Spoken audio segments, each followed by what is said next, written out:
বর্তমান বিশ্ব এখন পারমাণবিক শক্তির যুগে। বিশ্বের বিভিন্ন দেশ তাদের প্রতিরক্ষা শক্তি বাড়াতে সামরিক ভান্ডারে সংযোগ করেছে পারমাণবিক অস্ত্র।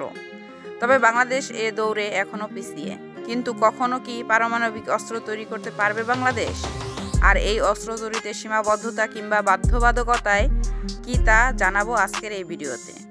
বর্তমান বিশ্বের প্রেক্ষাপটে সামরিক শক্তি উন্নয়ন একটি বিষয়। বিভিন্ন দেশ তাদের নিরাপত্তা নিশ্চিত করতে সামরিক প্রযুক্তি উন্নয়নে মনোযোগ দিচ্ছে।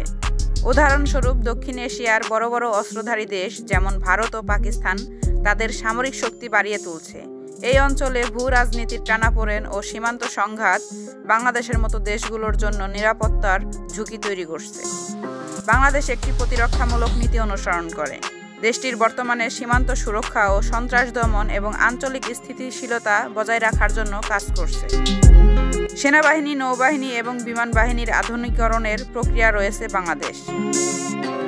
তবে পরমাণু অস্ত্রধারী দেশের বিপরীত দেশের প্রচলিত সামরিক শক্তি তুলনামূলকভাবে সীমিত। কিন্তু প্রশ্ন হলো, আদৌ কি বাংলাদেশ পারমাণবিক অস্ত্র বানাতে পারবে? পরমাণু অস্ত্র তৈরির জন্য উন্নত গবেষণা এবং প্রযুক্তিগত অবকাঠামো প্রয়োজন। উচ্চমাত্রা সমৃদ্ধ ইউরেনিয়াম বা প্লুটোনিয়াম উৎপাদনের জন্য পরমাণু চুল্লি এবং পুনর্প্রক্রিয়াকরণ প্রযুক্তি থাকা জরুরি। বর্তমানে বাংলাদেশ রূপপুর পারমাণবিক বিদ্যুৎ প্রকল্পের মাধ্যমে শান্তিপূর্ণ পরমাণু শক্তি ব্যবহার করছে। এটি অস্ত্র তৈরির উদ্দেশ্যে ব্যবহারের জন্য ডিজাইন করা হয়নি। পারমাণবিক অস্ত্র তৈরিতে সবথেকে উল্লেখযোগ্য বিষয় হলো আন্তর্জাতিক বাধ্যবাধকতা। বাংলাদেশ 1974 সালে 17 ডিসেম্বর জাতিসংঘের নিরাপত্তা পরিষদের সদস্যপদ লাভ করেন। পরবর্তীতে 31 আগস্ট 1979 সালে পারমাণবিক অস্ত্র বিস্তার রোধ চুক্তিতে স্বাক্ষর করে। এই চুক্তি অস্ত্রহীন পরমাণু শক্তি ব্যবহারে প্রতিশ্রুতিবদ্ধ। এই চুক্তি ভঙ্গ করলে আন্তর্জাতিক নিষেধাজ্ঞা এবং কূটনৈতিক চিরতার শিকার হবে বাংলাদেশ। তবে এই চুক্তিতে এখনও স্বাক্ষর করেনি ভারত, পাকিস্তান ও ইসরায়েল। উত্তর কোরিয়া স্বাক্ষর করলেও ঘোষণা দিয়েও তা চুক্তি থেকে বের হয়ে আসে। এ পর্যন্ত বিশ্বের 191টি দেশ এ চুক্তিতে স্বাক্ষর করেছে। রয়েছে অর্থনৈতিক ও রাজনৈতিক চ্যালেঞ্জও। পরমাণু অস্ত্র তৈরির জন্য বিপুল অর্থে বিনিয়োগের প্রয়োজন। বাংলাদেশের মতো উন্নয়নশীল দেশগুলোর জন্য এই বিনিয়োগ অত্যন্ত চ্যালেঞ্জিং।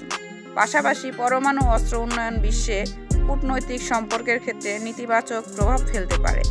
এছাড়া বাংলাদেশ সর্বদা শান্তিপূর্ণ সহাবস্থানের নীতি অনুসরণ করে। কিন্তু পরমাণু অস্ত্র ব্যবহার না করলেও বিকল্প সামরিক উন্নয়ন করা যেতে পারে। পরমাণু অস্ত্রের বিকল্প হিসেবে বাংলাদেশ আধুনিক প্রতিরক্ষা প্রযুক্তি, সাইবার নিরাপত্তা এবং আঞ্চলিক সহযোগিতা বাড়ানোর দিকে মনোযোগ দিতে পারে। আঞ্চলিক জোট ও আন্তর্জাতিক মিত্রের সঙ্গে সম্পর্ক জোরদার করেও বাংলাদেশের সামরিক নিরাপত্তা বাড়ানো সম্ভব। পরমাণু বিস্ফোরক তৈরি করার সক্ষমতা প্রযুক্তিগতভাবে সম্ভব হলেও বাংলাদেশ রীতি, আন্তর্জাতিক বাধ্যবাধকতা এবং নৈতিক অবস্থানের কারণে এটি বাস্তবায়ন করা অত্যন্ত অনিশ্চিত। তবে নিরাপত্তা বিশ্লেষকদের মতে বৈশ্বিক হুমকির মোকাবেলায় বাংলাদেশকে তার সামরিক শক্তি বাড়াতে বিকল্প পন্থা অনুসন্ধান করতে হবে, যা আন্তর্জাতিক আইনের সঙ্গে সামঞ্জস্যতাপূর্ণ এবং দেশের উন্নয়ন অগ্রগতিকে ব্যাহত না করে।